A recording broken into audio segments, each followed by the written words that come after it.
Hey, good afternoon, guys. It's the Spirits Guy coming to you live solo from Wachusett Wine and Spirits out here in West Boylston. It is Whiskey Wednesday. We are finally here for our Whiskey Bracket Challenge to crown the best under $35 bottle of American whiskey out there on the floor. Let's see. And Lindsay right there with me as soon as we go live. Awesome. So yeah, a little sad because of some unforeseen circumstances. We're a little short-handed right now. So Corey is not here with me tonight. I'm not sure he'll be here with me the rest of the week, to be quite honest. We're missing a few staff members right now for a variety of reasons. So Corey is out there working because in addition to drinking, we actually do work a lot. So tonight, we're going to be starting the first round of the Whiskey Bracket Challenge. We're going to be tasting Mellow Corn against Hirsch the Horizon and Rebel Yell 100 against Old Forester Rye. But before we get to that, big announcement. This showed up here on Monday. What this is this is my Yellowstone barrel samples. Cool little stuff in there about the program, how we go about it, some business cards, and then these. To be honest with you guys, it's so hard to not crack these open and taste them right away. So I'm wrestling with this mess. So yeah, probably sometime next week. We haven't really firmed up a date yet. But we'll be tasting through these samples. We're going to do it live so you guys can see, again, what it is that we go through when we're picking a barrel, what it is that we're looking for. Hopefully, Tracy Murphy will join us from Lux Row to answer any questions that we have. And, yeah, we're going to pick a barrel that should show up around the same time as our Rebel barrel. So again, big thanks and shout out to our friends over at Lux Row and Lux Co. I know it seems a little confusing. One is the business end. One is actually the distillery. I can't wait to dig into these. Very excited. Yellowstone's been really hard to come by in general. So I know there's not a lot of store picks out there.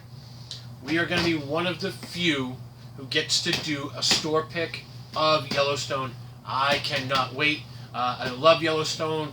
I love the special releases that come out. So this is going to be a very cool thing. Prop that up back there for now. So yeah, let's get into it. First round matchups. Stories within stories. And all my notes here. Since I don't have Corey to banter with. It kind of feels like the old days when I was going by myself before we had Katrina here and all that stuff. Just me, you guys, and a camera. So here we go. From the, what bracket are we dealing with? So this is from the rye bracket. This is from the wheat bracket. And the winner of this will go on to be tasted against the winner of the Wild Turkey Rye and Maker's Mark Taste Off. The winner of this will go against what is probably going to be the hardest tasting of the week, Four Roses Old Grandad Bottled in Bond. By the way, this starts 16 whiskeys in 4 days. I thought I was going to get to do this with Corey. I guess I'm going to have to be a trooper and do it on my own. What else we got? So yeah, these were blind poured before we get on camera just to kind of save some time. Let's get into it. Which one do we taste first? I'm going to go with the right hand side. So we've got Mellow Corn going against Hirsch the Horizon. A little bit of background on this. You guys are going to be able to find a blog posting that I'm writing to accompany all these videos. So probably tomorrow or the day after, if you go to the Wachusett Wine and Spirits website, you'll get to read that blog that will go along with this. It will talk a lot about these whiskeys in the quote-unquote other types of American whiskeys that we're featuring here. What we've got here is a corn whiskey going up against a blended bourbon. What does that mean? Well, corn whiskeys have to be a minimum of 80% corn in the what we call the mash bill. They don't have to be aged to be called whiskey. So corn whiskeys can be aged or unaged. And when they are aged, they can be aged in used barrels or non-charred barrels. So really the only thing that keeps this from being a bourbon is the fact that it's aged in used barrels. This is also a bottled and bond whiskey, which anybody who knows me knows what a nut I am for bottled and bond whiskeys. To me, they are the purest form of whiskey. Just a refresher what that means. It is made by one distiller in one distilling season. So all the whiskey in this was made either between January and June or June and December, the same season. One distiller, one distilling season. So they're not getting juice from MGP or somewhere else. This was all made at Heaven Hill at the same distillery. Aged a minimum of 4 years. Bottled at 100 proof. And aged in a government supervised warehouse. Now Hirsch, I actually just started reading a book about Hirsch, one of the most legendary bourbons of all time, the A.H. Hirsch 16-year reserve. Don't go looking for it, it's been gone forever. But Adolf Hirsch is kind of the name behind this brand. Really, really cool history. But basically what this is a blended bourbon. In America, we have something called blended whiskeys, which have to be at least 20% straight whiskey, which means 2 years. The other 80% can be vodka, grain-neutral spirits, younger whiskeys that aren't straight whiskeys. But there is something called a Class A blended whiskey. And what that means is it's a blend of actual bourbons, straight whiskeys. One of the things I love about this, by the way, this is the number 15 seed. This is the number 2 seed. Both great whiskeys. Price doesn't determine greatness. One of the things I love about this whiskey, though, is on the back label. You guys can't see it from way back there. But it is completely transparent. This is what goes into this blend. 94% of this is a 5-year and 4-month whiskey bourbon made of 75% corn, 21% rye, 4% malted barley. The other 6% is a 6-year and 2-month whiskey that is 60% corn, 36% rye, 4% malted barley. So I love the absolute transparency. They're telling you what's in the bottle, what the blend is. I love it. It's fantastic. Again, enough about how the watch is made. The proof is in the glass. I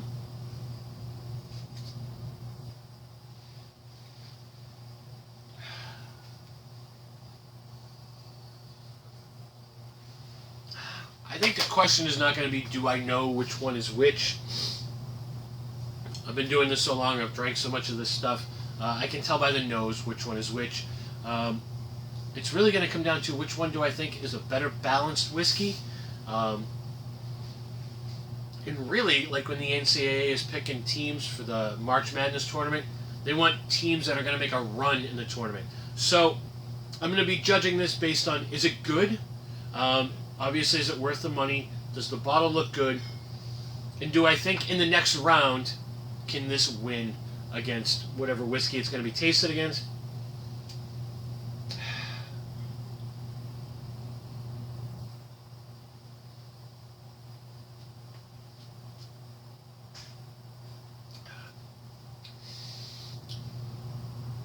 Without a doubt, I don't even have to look at the numbers. I'm going to say that that is the Hirsch. Such great nutty flavors, spicy. Obviously, there's some big rye notes in there.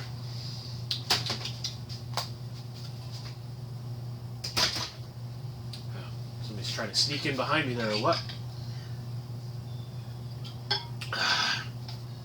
Hey, Mikey DeCarolis, thank you for being there. Peter, hope the weather is treating you nice down there in Florida.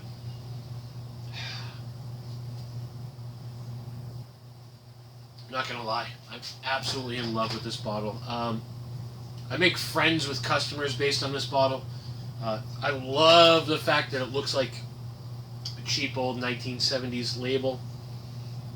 But the reality of it is it's bottled in bond. This is made by Heaven Hill.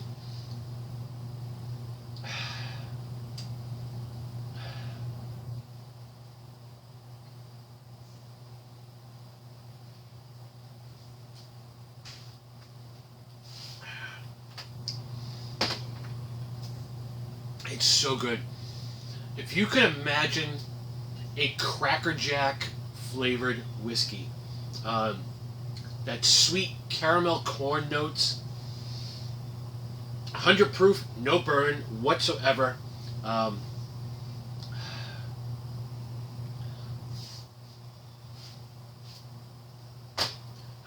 That's tough. What do I think will have the legs to go the distance out of these two?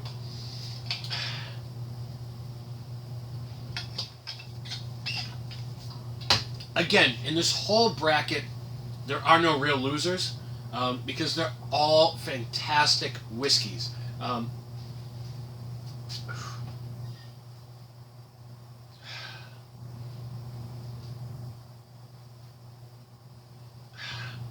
If I'm going to put dollars to donuts, if I'm going to say what is the best whiskey for the money, I'm not going to lie. I went into this thinking Hirsch was going to make a run. This actually came into the store last year, probably the week we started our Bourbon Bracket Challenge. We'd actually talked about entering it into the challenge because it was that good. But I'm going to go first upset of the tournament, first right out of the gate. I'm going Mellow Corn.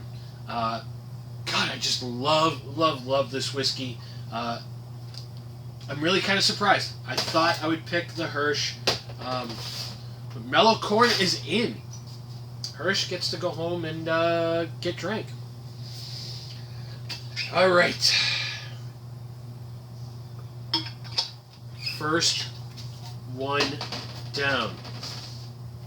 Hey, Core, sorry you can't be here. I got a feeling you probably would have chosen the Mellow Corn too. It's weird when you taste things side by side, how your perception can change. I'm just going to fill in my bracket here.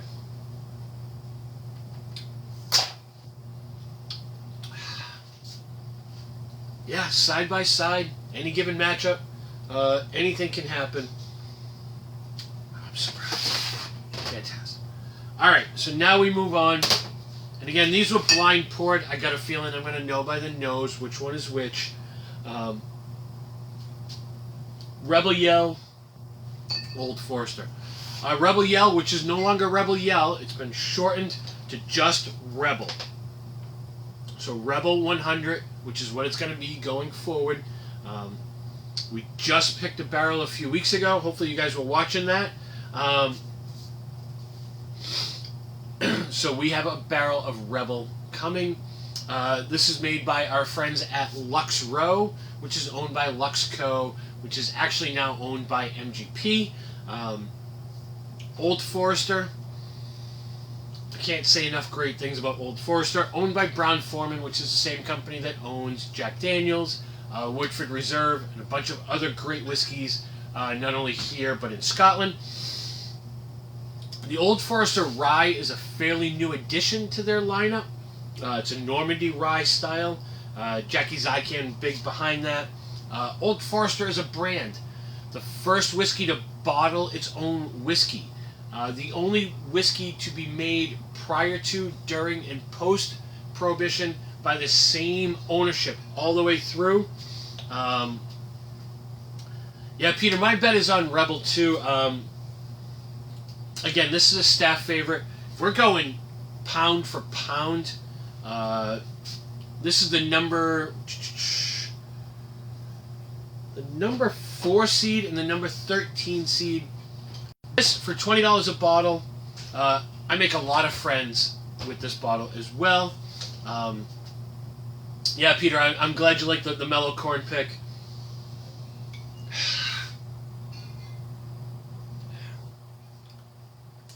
And again, I love, love, love all these whiskeys.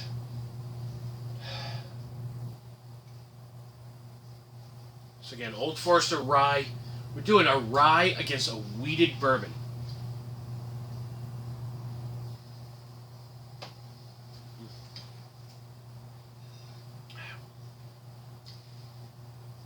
It's fantastic rye.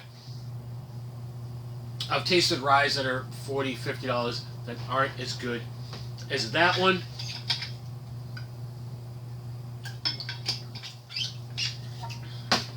Rebel 100. So, Rebel Yell as a brand was created back at Stitzel Weller. This was made by Pappy Van Winkle. It had the same mash bill as Weller. It's been around forever. Lux Row has set up a distillery in Bardstown, but in the interim, till their whiskey is ready, the rumor is that it's being made at Heaven Hill. So, theoretically, it's the same mash bill as Larceny.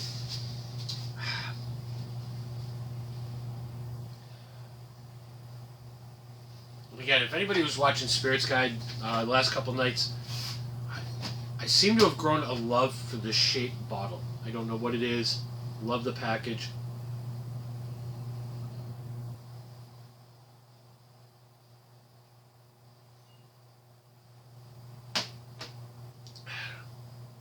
So here's the deal with Rebel. It's a $20 bottle of whiskey. Makes it a winner. It's soft. It's sweet. It's perfectly balanced. Again, I'm going pound for pound here. As good as the Forester is, I find it hard to pick against Rebel. Kind of surprised. Again, tasting them. You know what this also shows? Is that this Rebel's been open for a while, so there's a little bit more oxygen in there. It's changed the taste. Whereas this is a newer bottle, not as much of that has happened. I can tell you in the mock bracket that I did up, I didn't have either one of those two winning. But yeah, wow. And yeah, like you said, Peter, how can you beat it? You just, the price, the quality, the flavor. What Rebel reminds me of is before this whole sort of madness of, bourbon hunters and people going bonkers for, specialty bottles. When you could just go into a store, buy a bottle of Weller's for $20, go home, drink it, and enjoy it, and go back and find another bottle on the shelf. Those days are gone.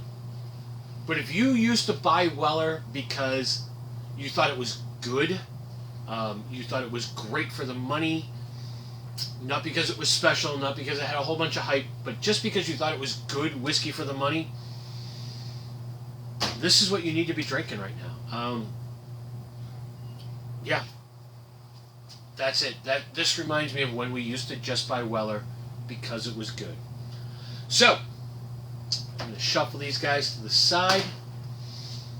There's our two winners for tonight. We're going to be back tomorrow night. Because again, we're doing 16 whiskeys in 4 days. So 4 more whiskeys tomorrow. Tomorrow we will be tasting. This is going to be a tough one. Knob Creek against Evan Williams Bottled in Bond. Evan Williams Bottled in Bond, if you guys were watching last year, was in the finals. Our other tasting tomorrow night. Redwood Empire, the Lost Monarch, which is a blend going against Ezra Brooks Rye. This is another staff favorite as well. No easy decisions here. I'm looking forward to it. So yeah, we're going to wrap it from there. Thank you guys all for being there and watching. Hopefully you're going to have fun with this. Like I said, there's going to be a blog posting going up on the website tomorrow, hopefully, or Friday.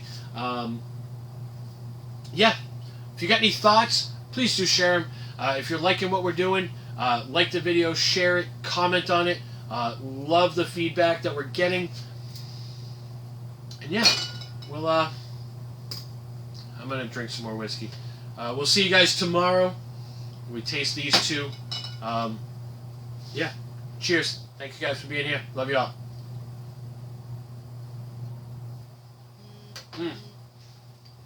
So good.